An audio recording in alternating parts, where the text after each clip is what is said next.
अहंकार हो, बुरे कर्म का अहंकार हो, हमारी समाज पे, हमारे परिवार पे, हमारे कुल पे, हमारे दिए हुए दान पे, हमारे पाए हुए ज्ञान पे, किसी भी चीज पर यदि अहंकार है तो वह अहंकार हमारे लिए बहुत हानिकारक होता है। भगवान अहंकार को भोजन के रूप में ग्रहण करते हैं। एक छोटी सी घटना है। एक ग्राम में बहुत ज्ञानी लोग रहा करते थे, बहुत विद्वान लोग रहा करते थे, बड़े धर्मात्मा लोग रहा करते थे और शक्तिशाली लोग भी रहा करते थे।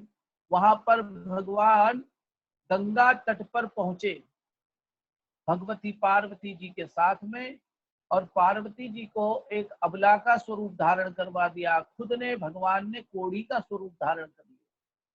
भगवान कोढ़ी के स्वरूप में वहां बैठे हैं और कहते हैं कि हे उमा, हे पार्वती, तू सबसे मदद मांग कि मुझे गंगा स्नान करना है मेरे पति को, कृपया कोई सहायता करे और इस कोढ़ी काया को कोई गंगा स्नान करवा दे। यदि जो भी कोई गंगा स्नान करवा देगा तो यह शरीर का कोढ़ नष्ट हो जाए। तो माता पार्वती जी ऐसे ही प्रारंभ हो गई, सबसे मदद की गुहार करने लगी हैं।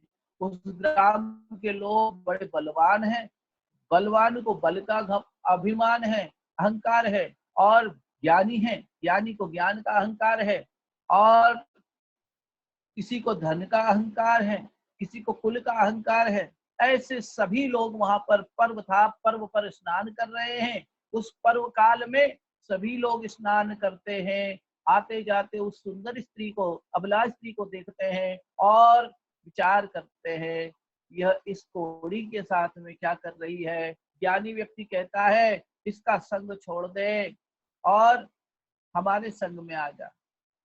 शक्तिशाली शक्ति से उसको पाना चाहता है, लेकिन वो सबसे मदद की गुहार करती है।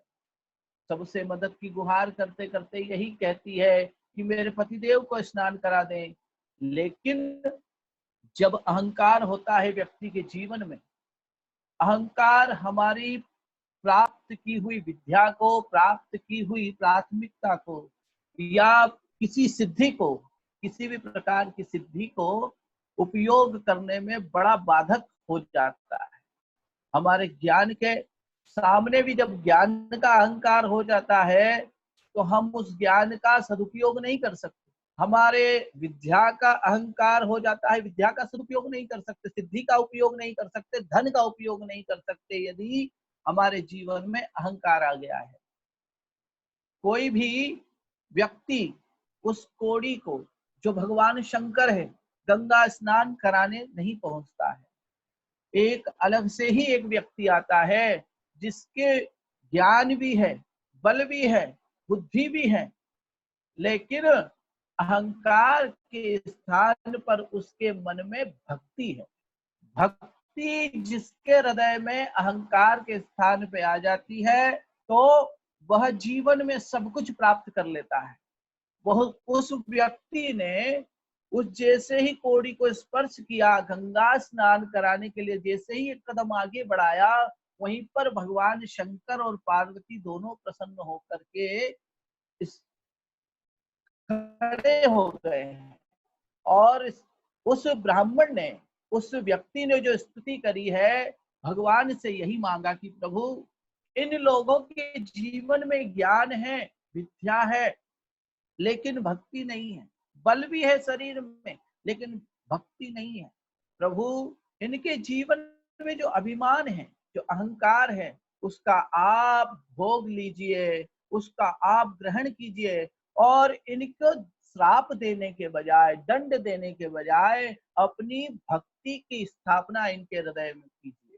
कहने का तात्पर्य यही है कि यदि हमने किसी भी प्रकार से अहंकार किया है तो परमात्मा उसको किसी ना किसी प्रकार से नष्ट कर देगा।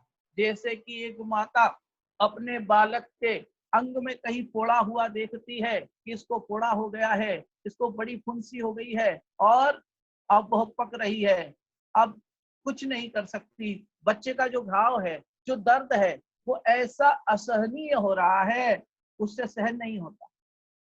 असहनीय दर्द को देख करके वह माता अपने हृदय को कठोर करके उसके अंगों को जबरदस्ती पकड़ करके उस फोड़े को फोड़ती है। फोड़ा फोड़ते समय माता बालक के कई कटु वचनों की शिकार भी होती है। बालक क्या नहीं कहता कि तेरे जैसी निर्दयी माँ मैंने आज तक नहीं देखी, लेकिन जब वो फोड़ा फूट जाता है उसको इतनी शांति मिलती है कि मैया तूने थोड़ा सा कष्ट दे करके मेरे जीवन को सुखी कर दिया, मेरे रोग को समाप्त कर दिया। इसी प्रकार से परमात्मा हमारे जीवन में से जब अहंकार को मिटाते हैं तो हमें थोड़ा कष्ट होता है, थोड़ा कष्ट होता है, लेकिन उसके बाद का जो जीवन है वो बड़ा सुखद हो जाता है। परमात्मा शंकर जिनका अहंकार ही भोजन है, वह किसी का भी किसी प्रकार का अहंकार नहीं रहने देते। चाहे जैसे अभी आप लोग देख रहे हैं महाभारत में अर्जुन का अहंकार